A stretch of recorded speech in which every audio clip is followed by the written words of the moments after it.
ఒక అగ్నిపర్వత విస్ఫోటన కారణంగా ఇక్కడ కనిపిస్తున్న ఈ అద్భుత ఆలయం వదిలివేయబడింది.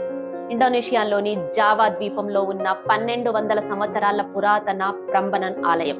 యోగ్యకర్త నగరానికి సమీపంలో ఉన్న ఈ ఆలయం ఇండోనేషియాలోని అతిపెద్ద హిందూ దేవాలయం.